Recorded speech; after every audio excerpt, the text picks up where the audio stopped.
मेरा मकसद तो ये था, मैं आप लोगों ने देखा अभी बैंक के सारे अधिकारी और उद्योग अधिकारियों को बुलाया था, यहाँ बैठक किया सुबह सुबह। मैं कहीं भी रहूं, मेरी आत्मा और मेरा दिल मेरे लोकसभा के मालिकों के लिए धड़कता रहता है। मैं बुलाया इसलिए था कि पिछले 2 3 महीना से मैं बैंक वालों को और उद्योग वालों को, जैसा कि मैं हमेशा कहता हूं,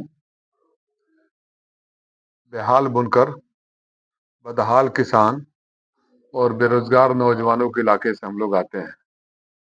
हमारे यहाँ न कोई उच्च शिक्षण संस्थान है, न उद्योग धंधे हैं, न रोजगार के अवसर हैं, और माँ के पेट से कोई अपराधी पैदा नहीं होता। और बात मैं सिर्फ आपके बीच में नहीं कर रहा हूँ, अगर आप लोग याद होगा या यूट्यूब पर भी अवेलेबल होगा, तो ये मैं सदन में भी कह चुका हूँ, एक बार नहीं कई बार कह चुका हूँ।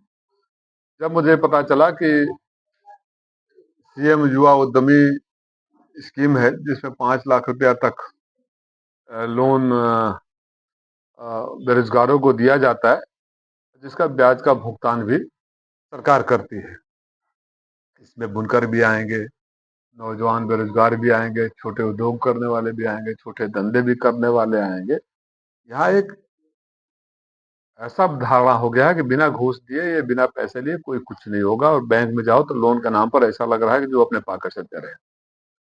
तो मैं पिछली बार अधिकारियों को बुलाया था और आंकड़े मांगे थे, तो 50% से अधिक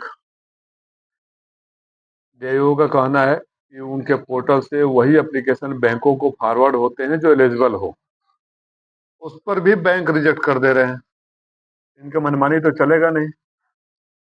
सौभाग्य से इन सारे बैंकों के सीएमडी को, एमडी को हम लोगों ने तलब किया था। मैं कमेटी ऑन सबऑर्डिनेट रजिस्ट्रेशन में भी हूँ गोवा में, और मैंने वहाँ अच्छे से क्लास ले ली आंकड़ों के साथ। उसका असर ये रहा कि वहाँ से टीम आ गई जांच करने के लिए। अधिकारियों को वो हुआ कि भाई आप लोन कैसे रिजेक्ट कर सकते हैं जिसकी सरकार गारंटी लेती हो और जिसकी एलिजिबिलिटी जिला उद्योग अधिकारी कर चुका हो। उस पर मान लीजिए अगर सबको मिल जाएगा, सब अपने पैरों पर खड़े हो जाएंगे, जो ब्याज का टेंशन नहीं रहेगा, तो रोजगार के भी तो अवसर एक मिलता है।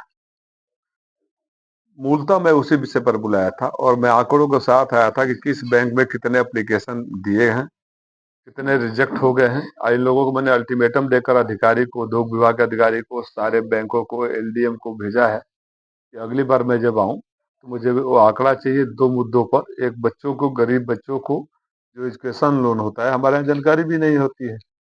मर्सिडीज बेंज कार खरीदिए तो 13%, 8%, और एजुकेशन लोन लीजिए तो 13%, वो भी मिलता नहीं है।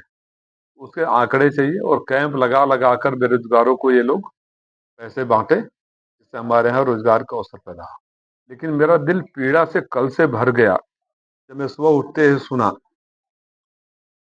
कि प्राकृतिक आपदा, बेमौसम भारी बारिश ने हमारे गरीब किसानों के धान की फसल को बर्बाद कर दिया।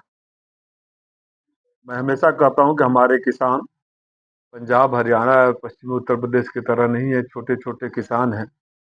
और आने वाला माह शादियों का है।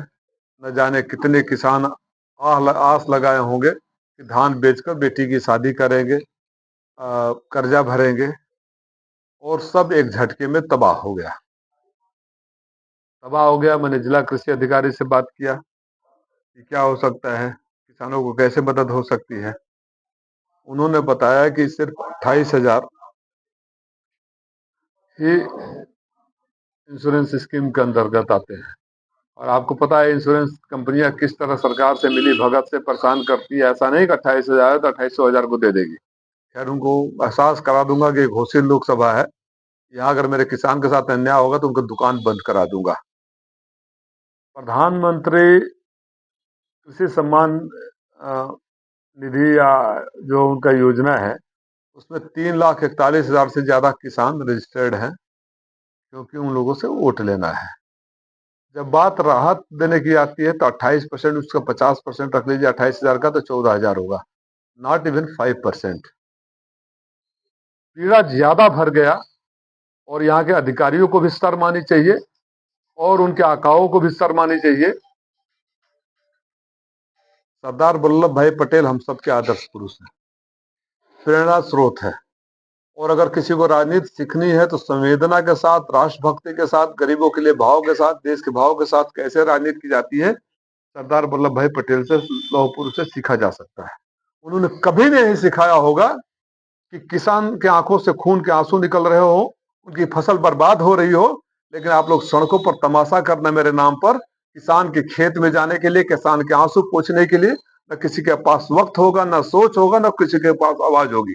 ये बहरी आंखें हो जाएगी, कान हो जाएगा, अंधी आंखें हो जाएगी, मुंह गूंगा हो जाएगा। मत बोलना, तमाशा करते रहना। शर्म आनी चाहिए इन सारे लोगों को। मैं जिलाधिकारी सहित तमाम अधिकारी, कृषि मंत्री, मुख्यमंत्री, प्रधानमंत्री और आपदा मंत्री सबसे मांग करता हूं कि थोड़ी सी मानवीय संवेदना दिखाइए।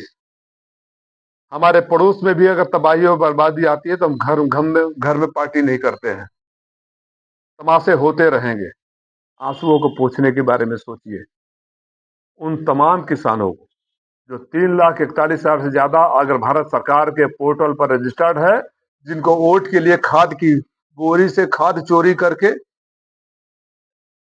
उनके पेट्रोल और डीजल से पैसे चोरी करके, बिजली के नाम पर उत्पादन करके, उनके सड़कों को न मरम्मत करके, उनको प्रताड़ित करके, धान खरीदी या गेहूं खरीदी में उनको प्रताड़ित करके अगर उनको बर्बाद किया जाता है और वोट लिया जाता है, तो उन 3,41,000 प्लस से ज्यादा जितने किसानों को किसान सम्मान निधि आती है, तत्काल 1 सप्ताह के अंदर उनको उचित मुआवजा दिया जाए।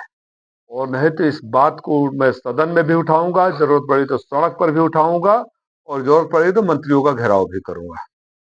अन्नदाता रो रहा हो और राज्य सत्ता में बैठे लोग जश्न मना रहे हो, ये लोकतंत्र में बर्दाश्त नहीं है। 2 मेरे मुख्य बिंदु थे। सड़कों की बदहाल स्थिति आप देख ही रहे हैं। ये सांसद के घर के सामने का सड़क है। हर बार होता है कि